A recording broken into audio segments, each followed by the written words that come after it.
Nakita ko si Myrna na nagdilat ng mga mata eksaktong 30 segundo, matapos isara ng anak kong si Tomas at ng asawa niyang si Luz ang pinto ng bahay ko para magpunta sa airport.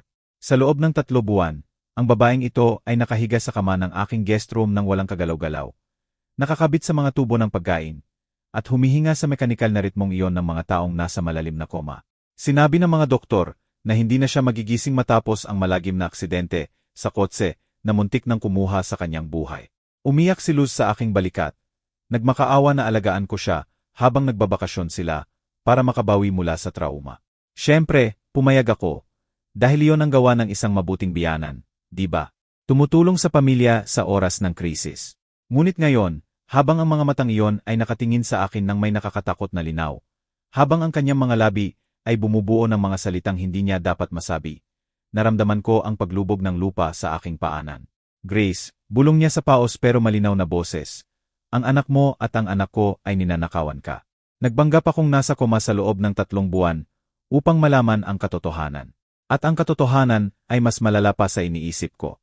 Kailangan ko ang tulong mo at kailangan mo rin ang sa akin. Natigilan ako sa tabi ng kama habang ang tray ng almusal na inihanda ko para ipakain sa kanya sa tubo ay nanginginig sa aking mga kamay. Hindi ito totoo, bulong ko. Nasa koma ka, sabi ng mga doktor.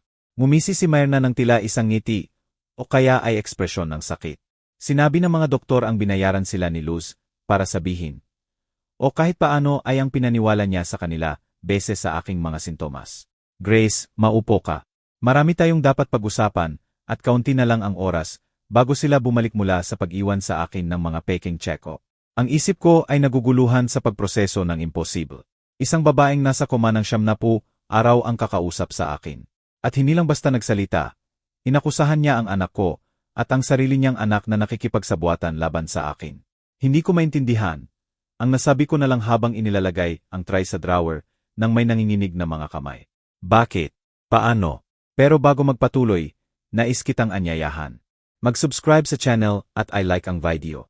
Malaking tulong ito para malaman kung sinusuportahan mo ang aking mga kwento. Mag-comment din sa ibaba kung taga saang lungsod ka. Ngayon ay magpatuloy tayo. Sinubukan ni Myrna na maupo. Ngunit ang kanyang mga kalamnan na nanghina pagkatapos ng 3 buwan ay halos hindi sumunod. Tulungan mo ako, Anya. Kailangan kong maupo. Kailangan mong tumingin sa aking mga mata at malaman mong hindi ako nahihibang na ito ay totoo. Tinulungan ko siyang bumangon habang inaalalayan ang kanyang mahinang timbang. Sa edad na 72, si Myrna ay laging malakas na babae, matatag, ngunit ngayon ay butot balat na lamang. Iyon man lang ay hindi fake. 4 na buwan na ang nakakaraan. Nagsimula siya sa boses na lumalakas sa bawat salita. May natuklasan ako sa komputer ni Luz. Mga email sa pagitan nila ni Tomas, mga detalyadong plano. Mga plano kung paano kukunin ang kontrol sa iyong mga ari-arian. Pera, lahat. Pinag-uusapan kanila na parang isang hadlang na dapat alisin. Nang kumprontahin ko si Luz, siya ay nagbanta sa akin. Sabi niya kapag may sinabi ako sa iyo, kaming dalawa ang magsisisi. Ang puso ko ay tumitibok ng malakas na halos hindi ko na siya marinig. Hindi, si Tomas, hinding-hindi. Anak ko siya. Mag-isa ko siyang pinalaki matapos mamatay ang kanyang ama. Ibinigay ko ang lahat. Hinawakan ni Myrna ang kamay ko gamit ang mahihina ngunit mapilit na mga daliri. Mag-isa ko ring pinalaki si Luz. Ibinigay ko rin ang lahat. At tingnan mo ang ginawa nila sa atin.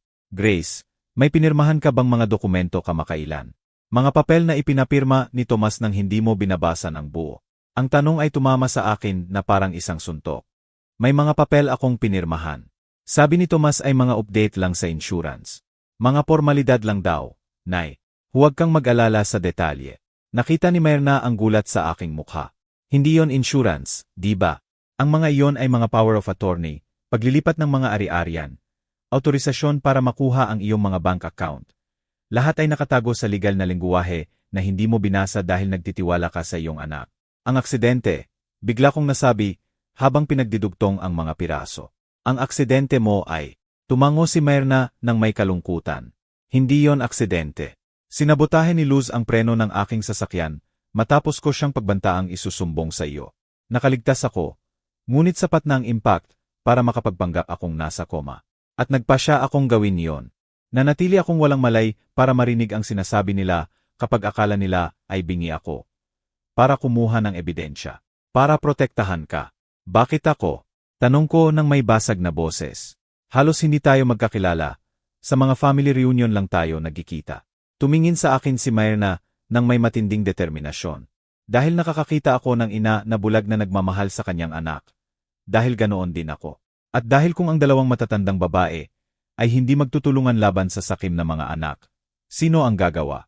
Dagdag pa niya, kapag tapos na sila sa iyo, ako naman ang isusunod nila, ang mga lupa ko, ang lahat ng meron ako. Narinig ko na sa usapan nila. Ang milagrosong paggaling na ito ay hindi mangyayari. Mananatili akong gulay habang hawak nila ang aking pera. Napaupo ako sa upuan sa tabi ng kama.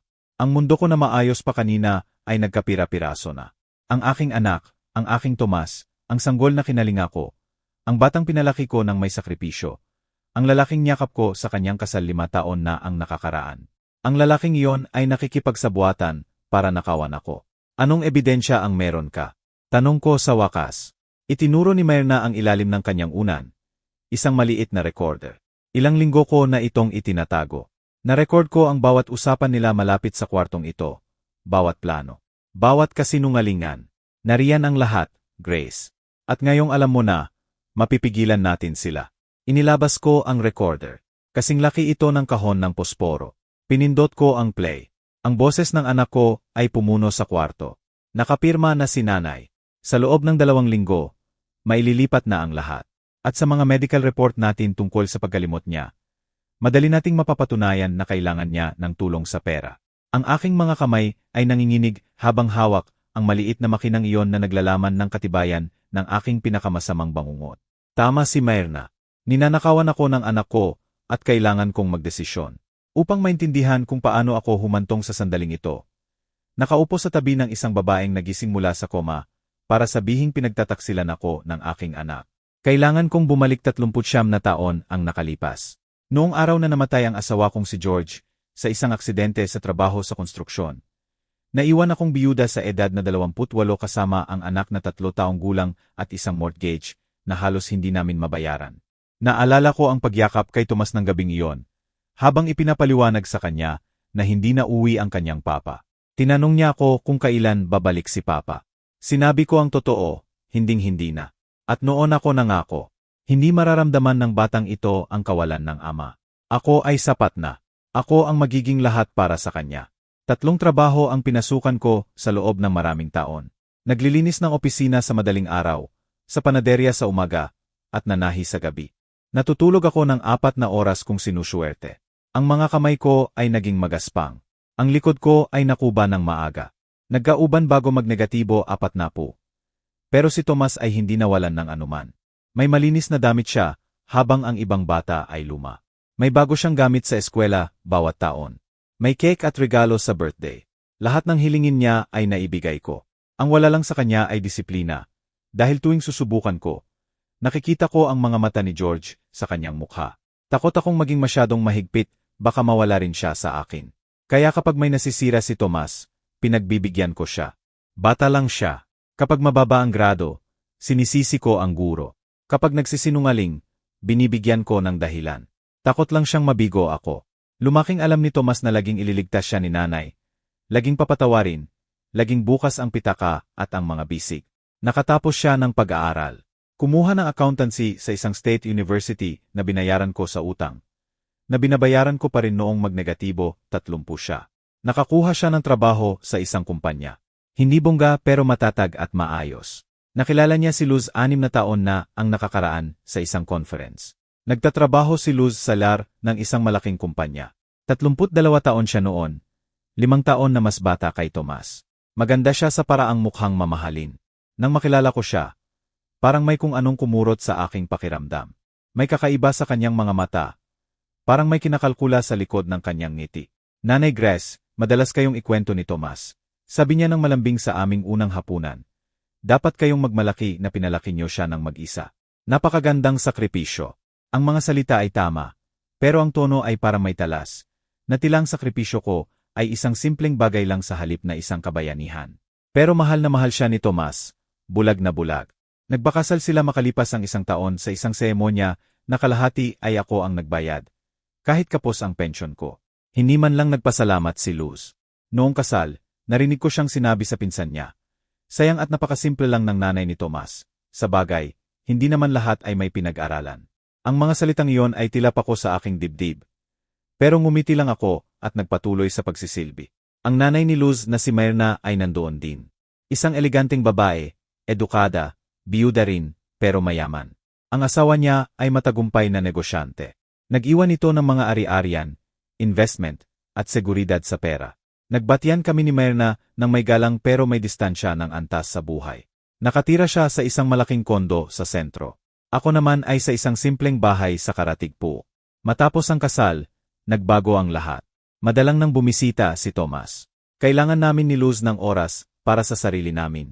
Nay, ang mga tawag ay naging madalang din. Busi ako sa trabaho. Ang Sunday lunch na sagrado sa loob ng 30 taon ay nawala.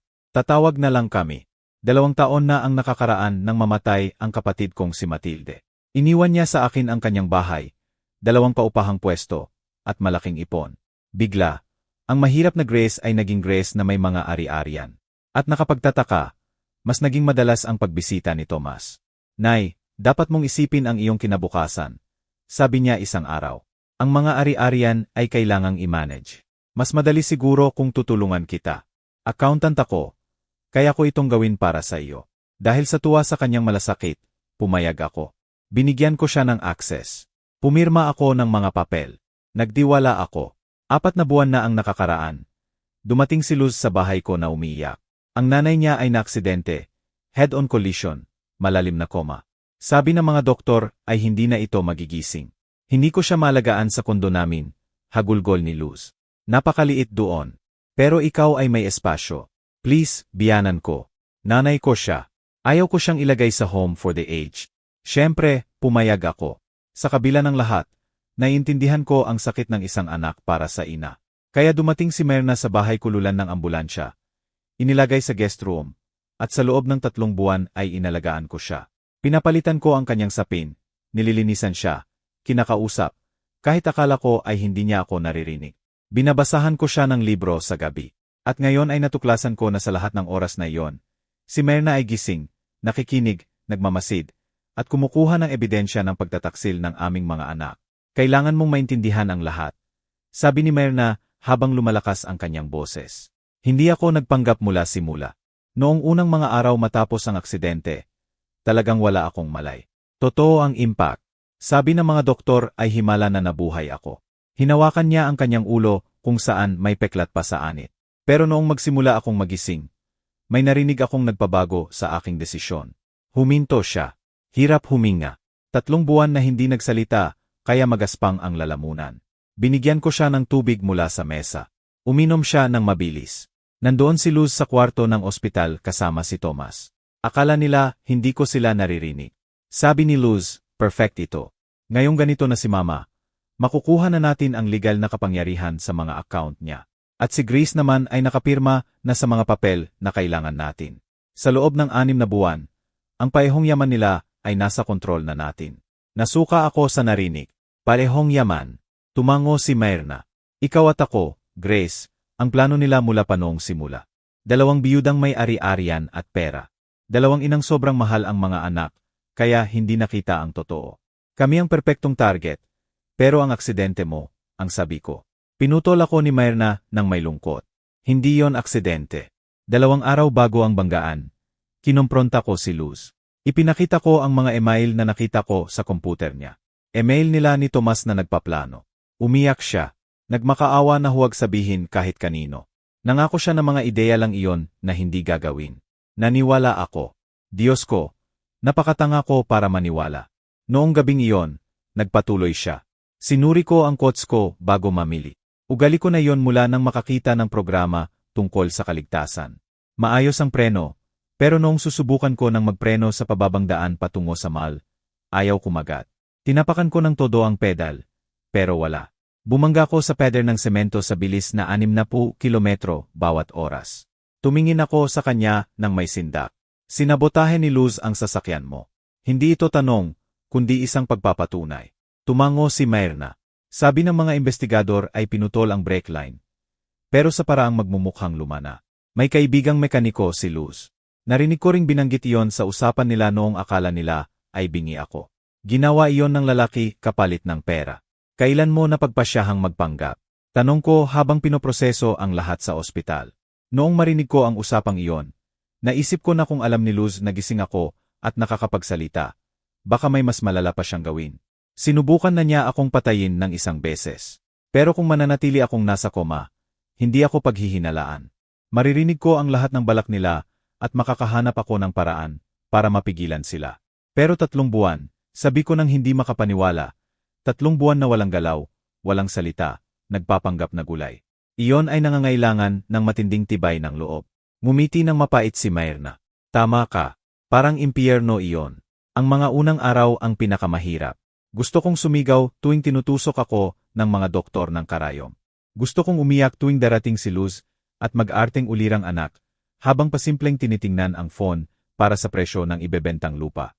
Natutunan kong kontrolin ang aking paghinga. Dagdag pa niya. Huwag mag-react kapag nililinisan ang aking mga mata. Panatilihing matatag ang tibok ng puso kahit may naririnig na nakakagalit. Nawalan ako ng 20 kilo dahil sa tubo lang ang pagkain.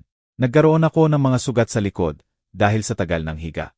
Nanghina ang katawan ko, pero ang isip ko ay matalas at narinig ko ang lahat. Ano ba ang eksaktong narinig mo? Tanong ko, kahit takot akong malaman. Itinuro ni Myrna ang recorder. Pindutin mo ang file number 3. Ginawa ko. Ang boses ni Tomas ay pumuno sa kwarto. Malinaw at totoo. Ang mga dokumentong pinirmahan ni nanay noong 1 buwan ay kasama ang paglilipat ng 2 kaupahan sa pangalan ko. Akala niya ay insurance update iyon. Sa katapusan ng buwan ay mabebenta na iyon. May 200,000 pesos na tayo para pambayad sa utang natin. Sumagot si Luz, at hindi ba mapapansin ng nanay mo kapag wala na siyang nakukuhang upa? Tumawa si Tomas. Isang tawang hindi ko pa naririnig kailanman. Malamig. Sasabihin natin na may problema sa mga nangungupahan. Kailangan ng repair at walang kita muna. Magtitiwala siya sa akin. Lagi naman siyang nagtitiwala. Itinigil ko ang recording.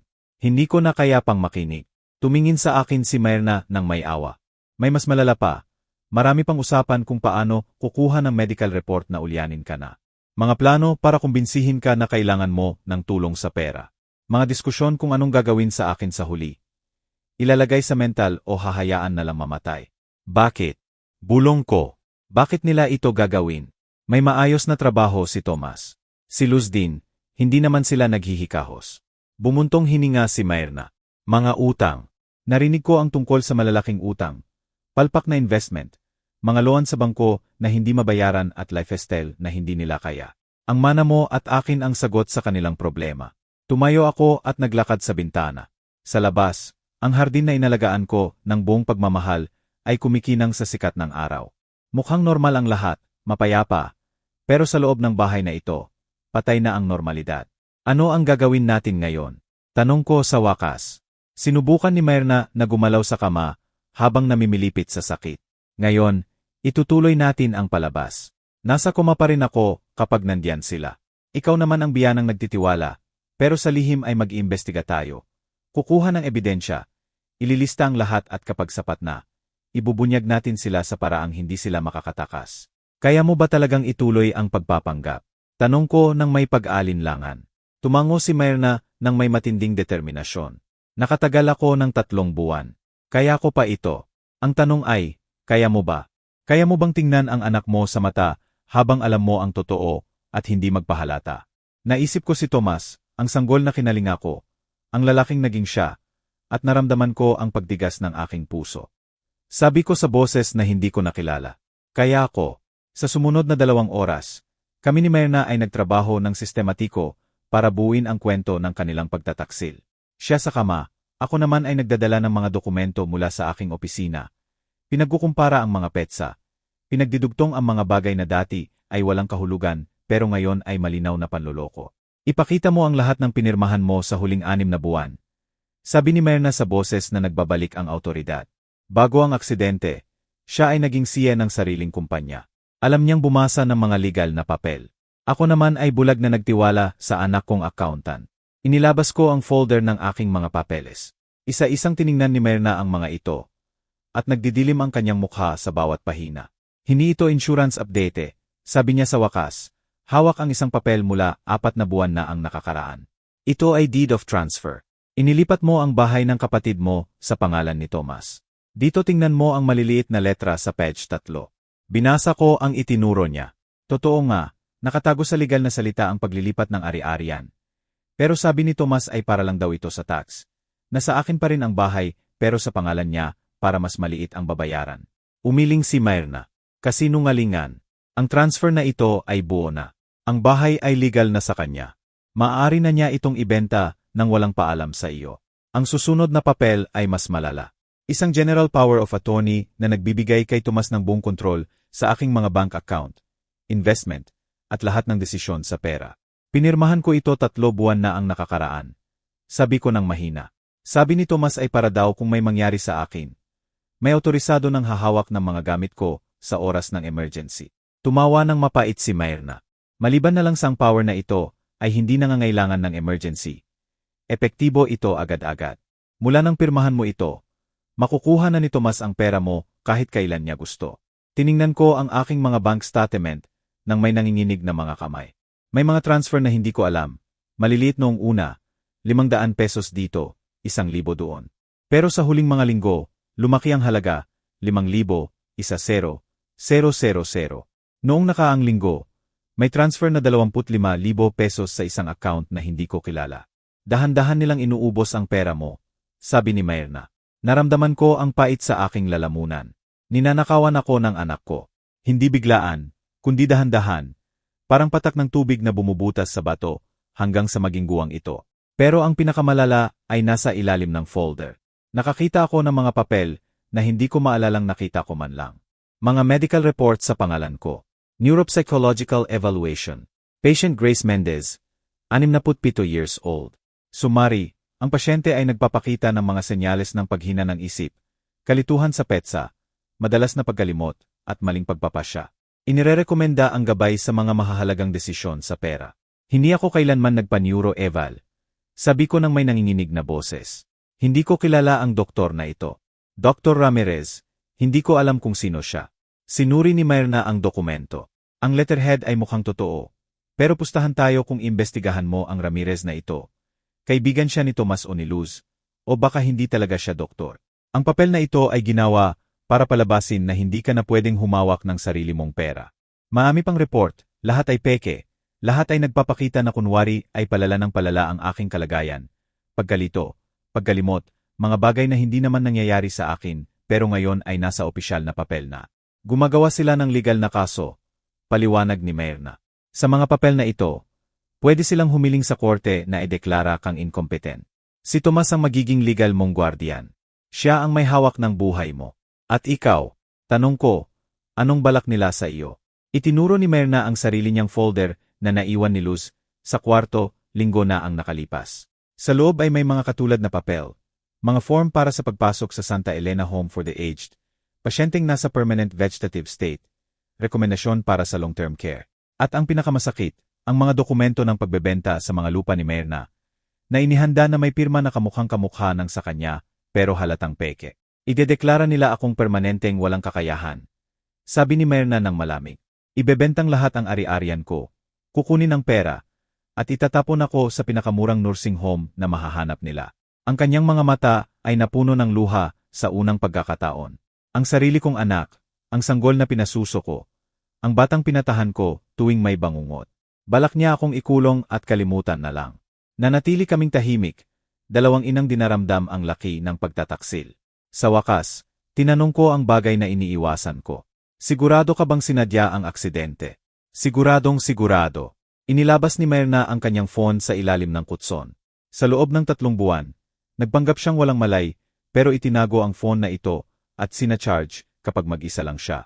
Ipinakita niya sa akin ang mga text message. Usapan ni Luz at ng isang hindi rehistradong numero. Tapos na.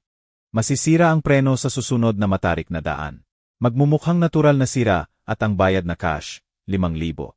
Gaya ng napag-usapan, walang makakaalam. Ang mga text ay may petsa 1 araw bago ang aksidente ni Myrna. Paano mo nakuha ito? Tanong ko nang may gulat. Ngumiti si Myrna nang walang saya. Naiwan ni Luz ang phone niya sa side table ko isang gabi. Akala niya ay hindi ko maabot, Pero noong mag-isa ako ay binuksan ko ito. Alam ko ang password niya. Nakita ko siyang nagtatype ng maraming beses, at pinikturan ko ang lahat. Pagkatapos ay ibinalik ko sa dati. May mga litrato siya ng dose-dose ng usapan, mga detalyadong plano, pakikipag-usap sa mekaniko, usapan kung magkano ang makukuha nila sa amin, at mga salitang pabilisin ang proseso sa mga matatanda. Ang salitang matatanda ay tumama sa akin. Hindi nay, hindi biyanan. Matatanda, hadlang, mga gamit na dapat pakinabangan. May ebidensya na tayo, sabi ko sa wakas. May recordings, dokumento, mga message. Pwede na tayong magpulis ngayon din. Umiling si Myrna. Hindi pa. Kailangan natin ng mas marami. Kailangan natin ng ebidensya ng mga bank transfer ngayon. Kailangan nating patunayan hindi lang ang plano, kundi ang mismong pagnanakaw. At kailangan nating gawin ito sa paraang hindi sila makakalusot, kahit may mahal na abogado. Tama siya. Ano ang gagawin natin? Tumingin sa akin si Myrna ng may determinasyon. Ituloy ang pagpapanggap. Ako ay nasa koma pa rin. Ikaw ay ang biyanang nagtitiwala. Pero ililista natin ang bawat kilos nila. At kapag may sapat na tayong patunay na hindi matitibag, wawasakin natin sila ng buo. Ang salitang wawasakin ay naiiwan sa hangin. Dalawang ina, paehong pinagtaksilan ng mga anak na pinalaki nila ng buong pagmamahal. Nagpaplano ngayon ng pagbagsak ng mga anak na iyon. Isang trahedya na nangyayari sa isang simpleng bahay, at tinanggap ko na ang aking papel dito. Ang sumunod na 5 araw ay ang pinakakakaibang bahagi ng aking buhay. Sa labas, mukhang normal ang lahat. Bumalik na si Tomas at Luz mula sa kanilang biyahe. Na alam ko na ngayong galing sa perang ninakaw sa akin. Binibisita nila ako araw-araw. Nagtatanong tungkol kay Myrna. Nagpapanggap na nag-aalala. Ngumingiti ako, pinagtitimpla sila ng kape. Kinukwentuhan tungkol sa lagay ng kanilang ina. Nag-aarte akong walang alam, habang sa loob ay nanggagalaiti ako sa galit. Pero kapag kaming dalawa na lang ni Myrna, nagtatrabaho kami na parang mga investigador. Nakakagalaw na siya ng kaunti sa loob ng bahay, kapag alam naming mag-isa lang kami. Mahina pa rin siya, pero ang isip niya ay kasing talas ng labaha. Kailangan nating pasukin ang komputer ni Tomas, sabi ni Myrna sa ikatlong gabi. Nandoon ang lahat ng detalye ng mga account, kung saan nila inilalagay ang pera mo. Ang problema ay hindi iniiwan ni Tomas ang laptop niya. Dala niya ito sa trabaho at dala rin pag-uwi, at may password ito. Pero kilala ko ang anak ko. Alam ko ang galaw niya. Tuwing Huwebes ng gabi ay nagpupunta siya sa GYM. Laging 2 oras, at minsan ay iniiwan niya ang laptop niya sa bahay ko kung galing siya sa trabaho. Bukas ay Huwebes, sabi ko. Imbitahan ko siyang mag-dinner. Sabihin ko na malungkot ako at namimiss ko ang ating hapunan. Darating iyon dahil kailangan nilang magpanggap. At kapag nag-gym na siya, kukunin ko ang laptop. Ngumiti si Myrna. Alam mo ba ang password? Tumango ako ng may lungkot. Petsa ng kapanganakan niya at pangalan ko. Thomas Grace, 1985. Iyon na ang gamit niya sa lahat simula noon. Akala ko dati ay sweet iyon. Ngayon alam ko ng katamaran lang. Noong Huwebes, naging perpekto ang lahat. Dumating si Tomas para mag-dinner. Gustong panatilihin ang imahe ng mabuting anak. Kinain ang niluto ko. Nagtanong tungkol sa health ko nang may peking malasakit. Sinilip si Myrna na nasa koma nang may kunwaring lungkot. Kawawang Myrna, sabi niya habang hinahawakan ang noo nito. Sana magising na siya. Napaka-plastic ng mga salita niya. 7:07 ay nagbihis na siya para mag-gym. Nay, okay lang bang iwan ko rito ang laptop ko? Naka-charge pa kasi. Balikan ko na lang mamaya. Siyempre, anak, sabi ko nang may pinakamagandang ngiti. Sige lang. Pag-aalis ng kotse niya, lumabas si Myrna sa pinto. Nag-practice na kami. May 2 oras kami. Nabuksan ang komputer sa unang subok pa lang. Thomas Grace, 1985. Naupo si Myrna sa harap ng screen nang may determinasyon. Heto na siya, sabi niya pagkalipas ng 5 minuto. Tingnan mo ito. Ipinakita niya sa akin ang mga spreadsheet, mga kolum ng aking mga lupa, presyo sa market, at kailan ibebenta. Lahat ay nandoon. Napaka-organisado na parang profesional na magnanakaw ang nagplano nito. Ang bahay ng kapatid ko ay binebenta na. Nakahanap na si Tomas ng buyer na magbabayad ng 180,000 pesos. Matatapos ang benta sa loob ng 2 linggo. Wala akong kaalam-alam. Ang 2 kaupahan ay nakalista na ibebenta sa susunod na buwan. Inaasahan kita, 220,000, sabi sa note. Ang bahay ko ngayon, ang tinitirhan ko, ay nakalista bilang future sell matapos ang institutionalization ni GM. GM, Grace Mendez. Ginawa akong initials ng anak ko sa listahan ng kanyang pagnanakaw. Tingnan mo ang folder na ito, sabi ni Myrna habang nagkiklik. Ang pamagat ay financial plan. Sa loob ay mga dokumento ng bawat hakbang ng kanilang sabuatan. Step 1. Makuha ang power of attorney. Done. Step 2. Ilipat ang mga ari-arian. In progress. Step 3. Makuha ang declaration of incompetence. Nakaplano sa susunod na buwan. Step 4. Ipasok sa nursing home si GM. Nakaplano sa loob ng 3 buwan. Step 5. Ibenta lahat ng assets. Target na matapos sa loob ng 6 na buwan. May hiwalay ring plano para kay Myrna, nanay ni Elle. Total assets, 400,000. Permanent vegetative state. Mas madaling ay deklarang incompetent. Institutionalization, Santa Elena. Monthly cost, 3,000 pesos. Pagbebenta ng lupa ay pwedeng simulan agad matapos ang legal na deklarasyon. Bago magpatuloy, sabihin mo rito sa comments kung anong tingin mo sa kwentong ito at anong gagawin mo kung ikaw ang nasa kalagayan nila. Huwag alis sa video dahil ang susunod ay magpapatayo ng iyong balahibo. Pinikturan ni Myrna ang bawat dokumento gamit ang phone niya. Nakatingin lang ako habang nasusuka. Nakita rin namin ang kontak ng mekaniko na sumira sa preno ni Myrna, mga email tungkol sa trabaho, mga record ng bayad na cash, at ang pinaka-ebidensya, isang draft ng email na hindi sinend ni Tomas pero itinago.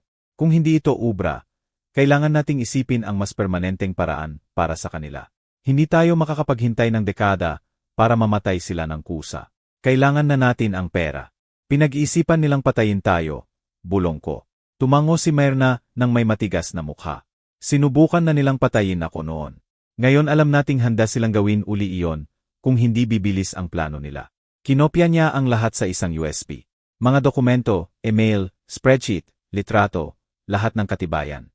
Nang bumalik si Tomas pagkalipas ng 1.5 oras, nasa sala ako at nanonood ng TV. Ang laptop niya ay nandoon pa rin sa pwesto. Okay lang ba rito, Nay? Tanong niya. Naman, anak, sagot ko ng may ngiti, pero wala nang nararamdaman. Gusto mo ba ng dessert? May lech flan ako. Sabay kaming kumain. Kinuwento niya ang araw niya sa trabaho. Nag-iimbento ng mga detalye tungkol sa mga kliyente. Tumango ako, nagtanong ng maayos, nag-arteng interesadong ina habang ang nasa isip ko ay, kasalo ko sa pagkain ang taong nagpaplanong ikulong ako at nakawan ako ng lahat. Ang taong handang pumatay sa akin kung kailangan. Nang gabing iyon, pag-aalis ni Tomas, sinuri namin ang lahat ng nakuha namin. Sapat na ito para magpulis, sabi ko. Nag-isip si Myrna.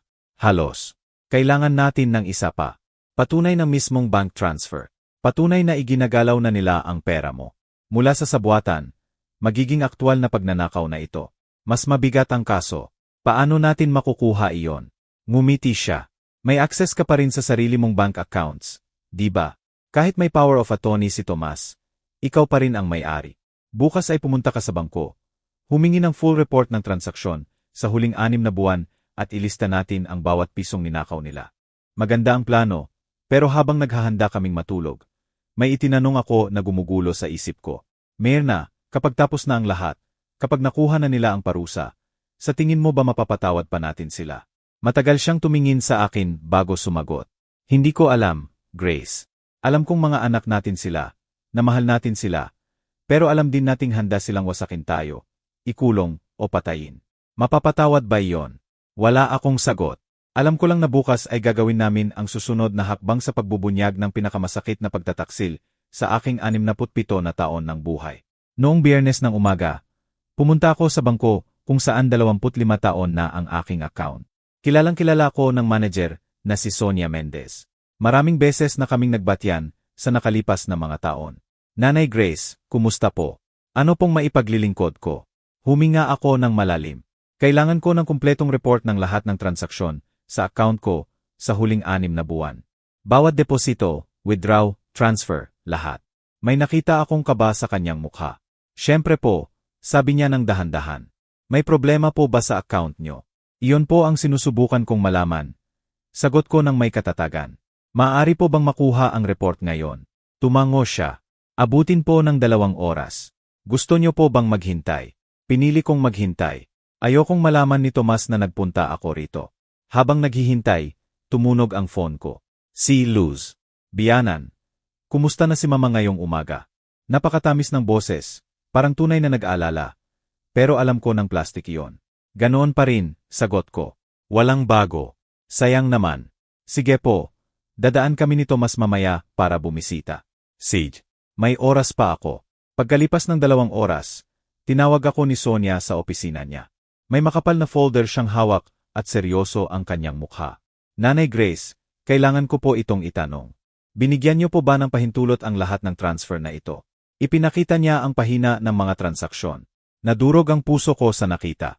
Sa huling 6 na buwan, 120,000 pesos ang inilipat mula sa account ko patungo sa account sa pangalan ni Tomas Mendez at Luz Vega. Hindi lang pala maliliit na halaga. Iyon lang ang nakita ko noong una. May malalaking halaga na hindi ko alam dahil hindi na ako tumitingin ng paper statement. Nakumbinsi ako ni Tomas na gawing online na lang at siya na raw ang titingin para sa akin. Hindi, sabi ko nang nanginginig ang boses. Hindi ko pinayagan ang mga transfer na ito. Kumunot ang no ni Sonia. Pero ginamit po ang power of attorney na pinirmahan nyo. Technically, legal po ito. May kapangyarihan ang anak nyo na igalaw ang pondo nyo. Kahit hindi nyo alam. Tumango siya ng may lungkot. Humingi ako ng kopya ng lahat. Binigyan ako ni Sonia ng kopya ng walang tanong. Pero nakita ko ang awa sa kanyang mga mata. Nanay Grace, sabi niya bago ako umalis, kung kailangan nyo po ng tulong legal para bawiin ang power of attorney na iyon, may mairekomenda akong mga abogado. Nagpasalamat ako.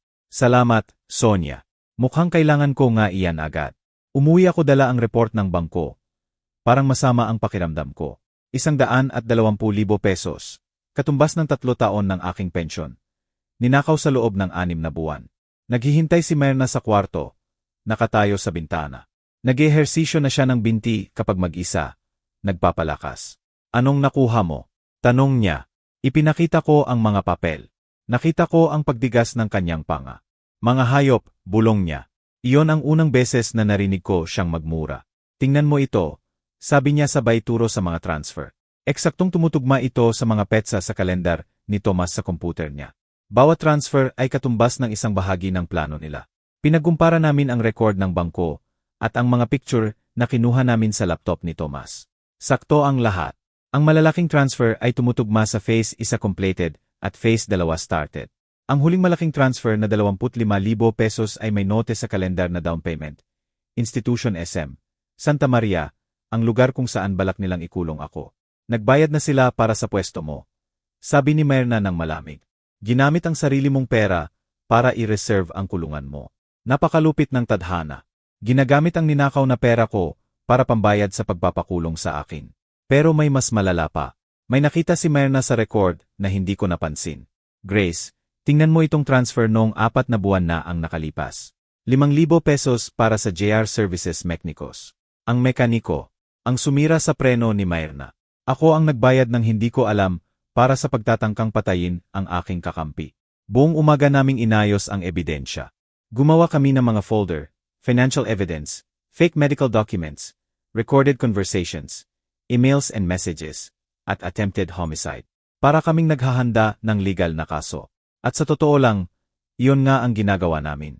Kailangan natin ng abogado, sabi ko sa wakas.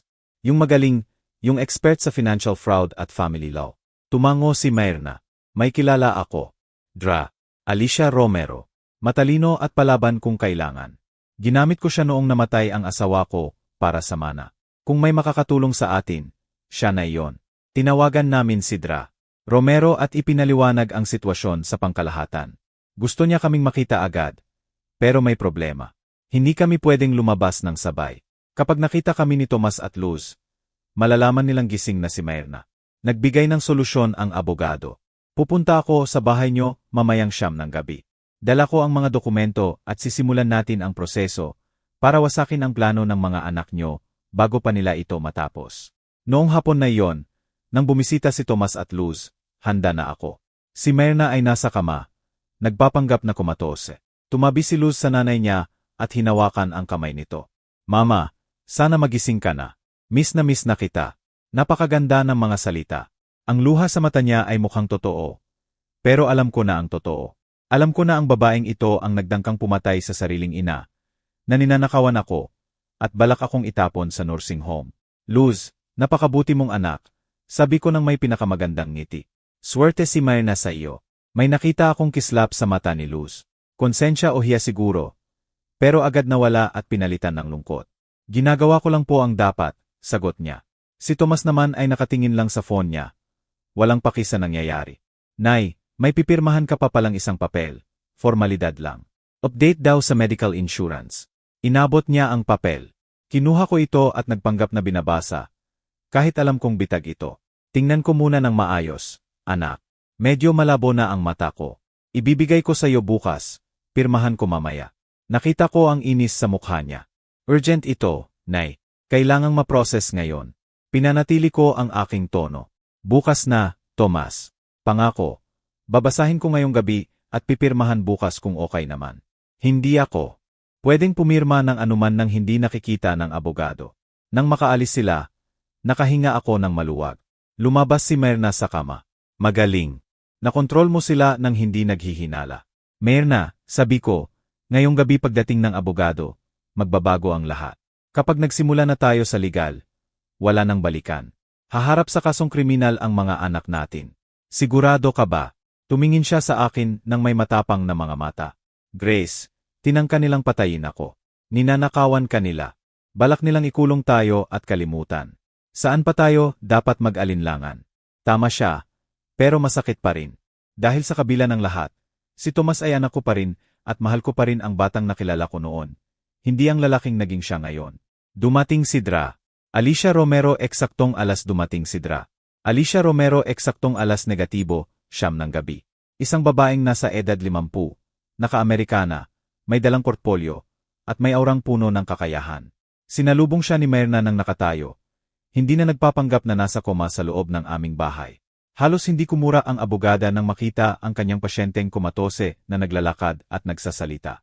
Siora Myrna, ikinatutuwa kong makita kang maayos. Simple niyang sabi. Ngayon, ipakita niyo sa akin ang lahat.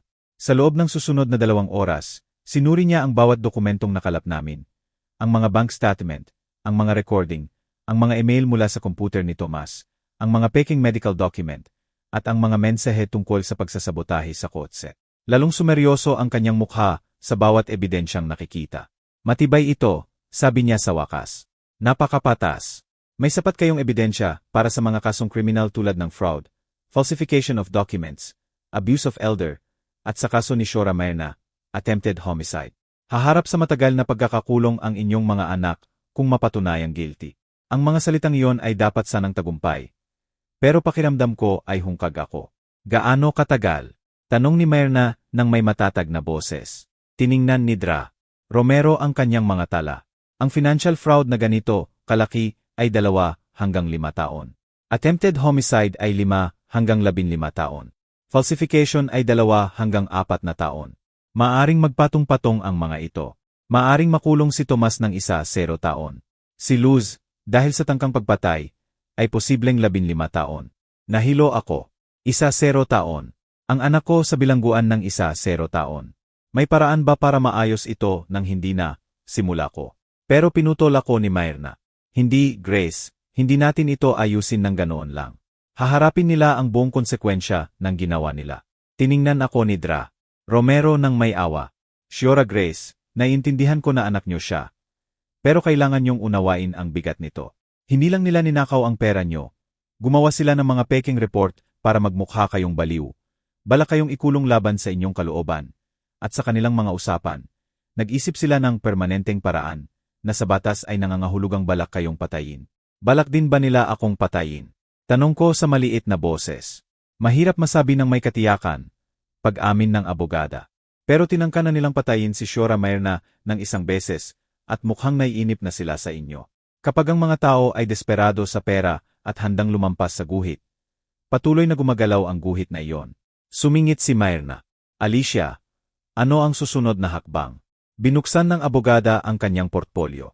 Una, babawin natin agad ang lahat ng power of attorney na pinirmahan ni Siora Grace. Pangalawa, maghahain tayo ng temporary restraining orders para i-freeze ang lahat ng accounts at pigilan ang paglilipat ng mga ari-arian. Pangatlo, maghahain tayo ng formal na reklamo sa piskalya kasama ang lahat ng ebidensyang ito. Pang-apat, sisimulan natin ang civil suit para mabawi ang lahat ng perang ninakaw pati na ang danyos. At ang timing, tanong ni Myrna, kailan natin gagawin ang lahat ng ito? Nag-isip si Dra. Romero, depende sa inyo. Pwede nating simulan bukas na bukas din o pwede tayong maghintay para kumuha pa ng ebidensya.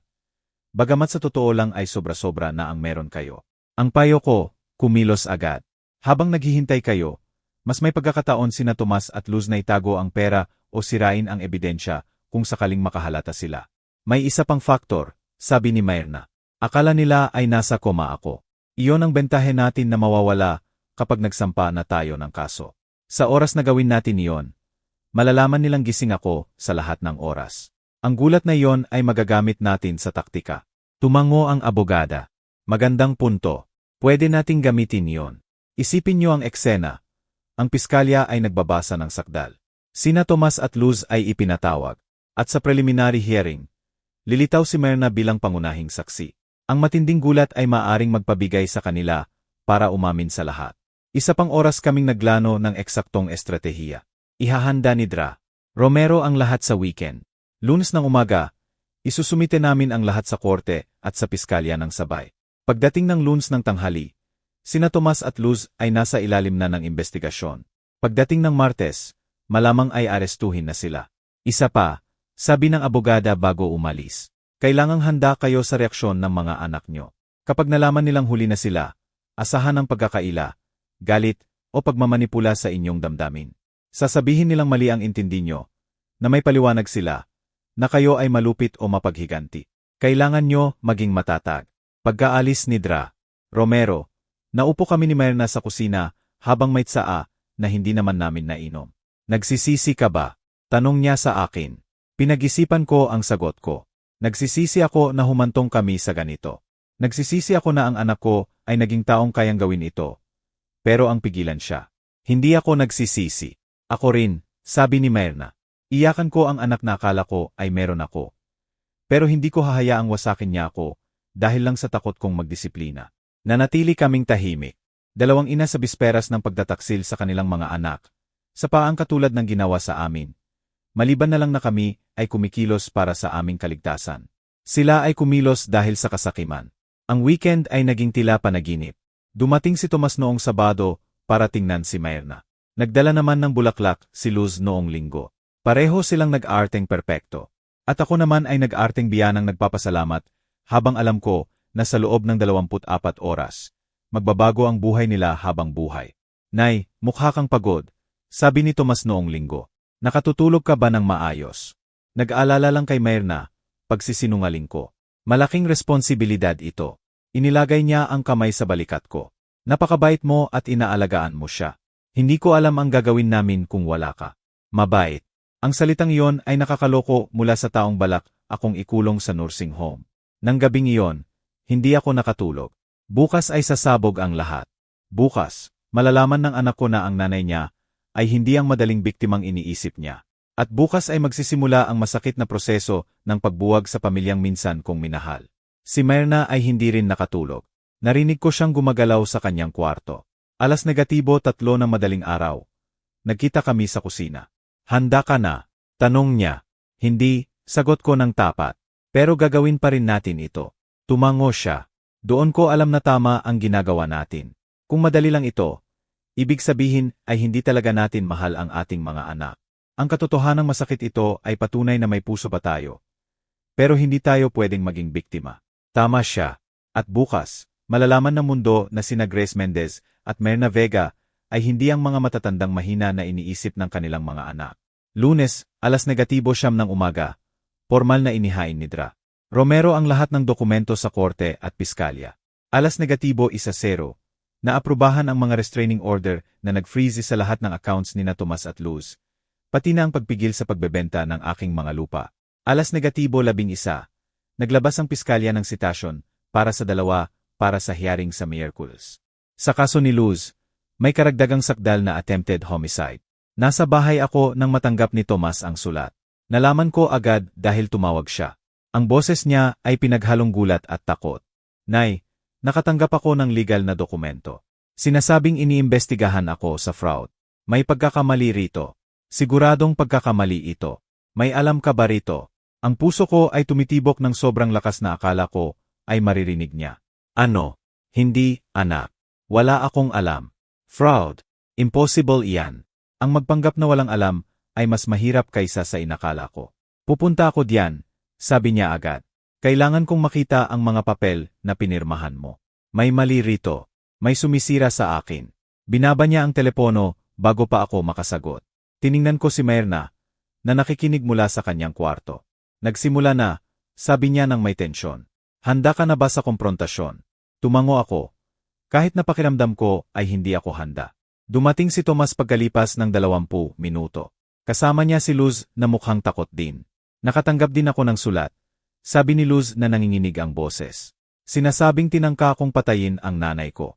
Kabaliwan ito, buong kabaliwan. Biyanan, kailangan niyo kaming tulungan. May nag-iimbento ng kwento laban sa amin. Napuno ng luha ang kanyang mga mata. Napakagaling niyang umarte. Halos mapaniwala niya ako. Halos. Maupo kayo, sabi ko sa boses na mas matatag kaysa sa inaasahan nila. Kailangan nating mag-usap. Napaupo si Tomas sa sofa. Nay, anong nangyayari? Bakit tayo inaakusahan ng ganitong mga bagay? Huminga ako ng malalim. Dahil totoo ang lahat. Totoo ang lahat. Ang katahimikang sumunod ay nakakabingi. Ano? Bulong ni Tomas. Nay, anong sinasabi mo? Naupo ako sa harap nila nang nanginginig ang kamay, pero matatag ang boses. Alam ko ang tungkol sa mga transfer na walang paalam. Ang 120,000 pesos na ninakaw nyo sa account ko. Alam ko ang tungkol sa mga peking medical report. Alam ko ang plano nyo na ideklara akong baliw at ikulong ako. Alam ko ang lahat, Tomas. Nakita ko ang pagpawi ng kulay sa kanyang mukha. Biglang tumayo si Luz. Kalokohan ito, biyanan. May nagmamanipula sa inyo. Marahil ang abogadong bumisita rito. Ninanakawan nila kayo. Pinapaniwala kayo sa kasinungalingan. Tumaas ang boses niya. Wala kaming ginawang masama. Ang mga transfer ay para sa inyong pera, gaya ng pahintulot nyo. Ang mga medical report ay para sa ikabubuti nyo. Dahil nagpapakita na kayo ng kalituhan. Hindi ako kailanman nalito, sabi ko ng mahinahon. Ang mga report na yon ay peke, at ang mga transfer ay hindi para sa akin, kundi para bayaran ang inyong mga utang at pondohan ang plano nyong wasakin ako. Nagkaroon ng boses si Tomas. Nay, maling interpretasyon lang ito. Iginalaw ko ang pera, pero para protektahan ka, para sa investment, para i-reserve ang pwesto mo sa Santa Maria. Tinapos ko ang sinasabi niya. 25,000 pesos na binayaran gamit ang sarili kong perang ninakaw nyo. Nakita ko ang sandali na nalaman niyang huli na siya. Nagbago ang kanyang mukha. Paano? Paano mo nalaman iyan? Dahil pinasok ko ang computer mo, sagot ko. Nakita ko ang lahat. Ang buong plano, ang mga spreadsheet, ang mga email, lahat. Binalingan ni Luz si Tomas ng may galit. Sabi ko sa iyo ay encrypt mo ang mga files na iyon. Sabi ko sa iyo delikadong nakalagay lang iyan diyan. Hindi pinansin ni Tomas si Luz at tumingin sa akin ng may desperasyon. Nay, makinig ka. Baon kami sa utang. Kinuha ko ang pera mo nang hindi nagsasabi. Pero ibabalik ko rin naman ang lahat. Hindi yon pagnanakaw, utang lang iyon. Utang na kasama ang pagbebenta ng mga lupa ko nang wala akong alam. Tanong ko, utang na kailangang pekihin ang report para magmukha akong ulyanin. Tumaas ang boses ko. Balak niyo akong ikulong, Tomas, sa isang institusyon habang nagpapakasasa kayo sa lahat ng meron ako. Dahil hindi mo naman may intindihan. Sigaw ni Tomas bigla, wala na ang pagkukunwari. Dahil napakadamot mo para tulungan kami noong kailangan namin. 40 anyos na ako at kailangan ko pa ring humingi ng permiso sa iyo sa lahat. Ang perang iyon ay dapat sa akin na rin naman. Ako ang kaisa-isang anak mo. Mapupunta rin iyon sa akin. Pinapabilis lang namin ang mangyayari rin naman. Ang mga salitang iyon ay parang patalim. Pero kinumpirma nito ang lahat ng takot ko. Ang anak ko ay naniniwala talagang may karapatan siya sa pera ko. Na ang buhay ko ay isa lang abala sa kanyang mana. At ikaw, sabi ko kay Luz, ang kotse ng nanay mo, ang pinutol na preno, iyon ay attempted murder. Namutla si Luz. Wala kang patunay. Salita mo lang iyon laban sa akin. At ang nanay ko ay nasa koma. Hindi siya makakapagtestigo. Iyon ang sandali na lumabas si Myrna sa pinto. Naglalakad at gising na gising. Hello, anak, sabi ni Myrna sa boses na sobrang lamig. Surprise, hindi ako nasa koma. Hindi ako nawalan ng malay at narinig ko ang bawat salita ng inyong mga plano sa loob ng 3 buwan. Ang mukha ni Luz ay hindi mailalarawan. Sindak, shock, hindi makapaniwala. Biglang tumayo si Tomas. Impossible ito. Sabi ng mga doktor. Sinabi ng mga doktor kung ano ang pinalabas ko. Putol ni Myrna. At habang iniisip niyong bingi ako, nirecord ko ang bawat usapan. Nariyan ang lahat, pati ang mga text mo sa mekaniko. Luz, ang 5,000 pesos na ibinayad mo para putulin ang preno ko. Nagsimulang umatras si Luz sa pinto. Hindi, bangungot ito. Hindi ito pwedeng mangyari. Hinawakan siya ni Tomas sa braso. Totoo nga, tinangka mong patayin ang nanay mo. Tiningnan siya ni Luz nang may nanlilisik na mga mata. Kailangan iyon. Sisirain niya ang lahat. Isusumbong niya ang mga plano natin sa nanay mo. Ang pag-amin ay lumabas bago pa niya mapigilan ang sarili. At sa sandaling iyon, ang lahat ay nagbago. Kung ang kwentong ito ay umantig sa inyo, kung nagparamdam ito sa inyo tungkol sa pamilya, tiwala, at mga dapat na hangganan, pindutin ang subscription button. Ang inyong suporta ay mahalaga sa akin para makapagbahagi pa ng mga kwentong mapagmuni-muni. I-like ang video kung ang alyansa ni Grace at Myrna ay nagbigay sa inyo ng inspirasyon at sabihin sa akin sa comments ang inyong saloobin. Tama ba ang ginawa nila sa kanilang mga anak? Ano ang gagawin mo kung ikaw ang nasa lugar nila? At mula sa panig ng mundo, nakikinig. Mahalaga ang bawat komento. Tayo ay isang komunidad na natututo at lumalago ng sama-sama. Tandaan, ito ay isang kwentong piksyon lamang. Nilikha para sa libangan at pagninilay-nilay. Ang mga karakter at sitwasyon ay produkto ng imahinasyon. Dinisenyo para pag-isipan natin ang pamilya, pagtataksil, at dignidad. Salamat sa inyong pakikinig.